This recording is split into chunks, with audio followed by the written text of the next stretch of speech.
প্রধান উপদেষ্টা ও গণ অভ্যুত্থান নিয়ে ফেসবুকে বিতর্কিত মন্তব্য করে ব্যাপক সমালোচনার জন্ম দিয়েছেন লালমনিরহাট জেলা প্রশাসনের নির্বাহী ম্যাজিস্ট্রেট তাপসী তাবাসসুম উর্মি। এর জেরেই ইতোমধ্যে তাকে সাময়িক বরখাস্ত করা হয়েছে। বিতর্কিত এই ম্যাজিস্ট্রেট নেত্রকোনার পূর্বধলা সদর ইউনিয়নের নসিবপুর গ্রামের মোহাম্মদ ইসমাইল হোসেনের মেয়ে। তার বাবা ময়মনসিংহ আনন্দমোহন সরকারি কলেজ সহ বিভিন্ন সরকারি কলেজে শিক্ষকতা করতেন। বর্তমানে তিনি অবসর জীবনযাপন করছেন।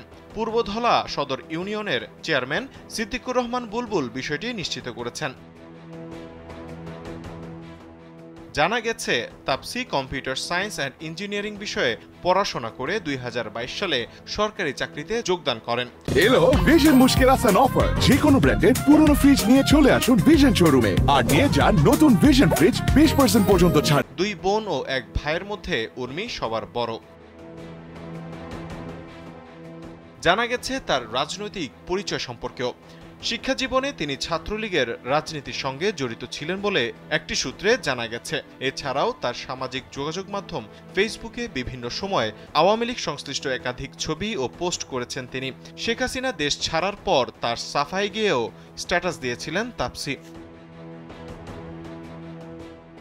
সম্প্রতি প্রধান উপদেষ্টা ডক্টর মোহাম্মদ ইউনূস ও ছাত্র জনতার গণ অভ্যুত্থানকে নিয়ে ফেসবুকে বিতর্কিত মন্তব্য করে সমালোচিত হন তাপসী। তার ফেসবুক পোস্টে তিনি লিখেন, সাংবিধানিক ভিত্তিহীন অন্তর্বর্তী সরকারের প্রধান উপদেষ্টা বলেছেন রিসেট বাটন পুশ করা হয়েছে, অতীত মুছে গেছে।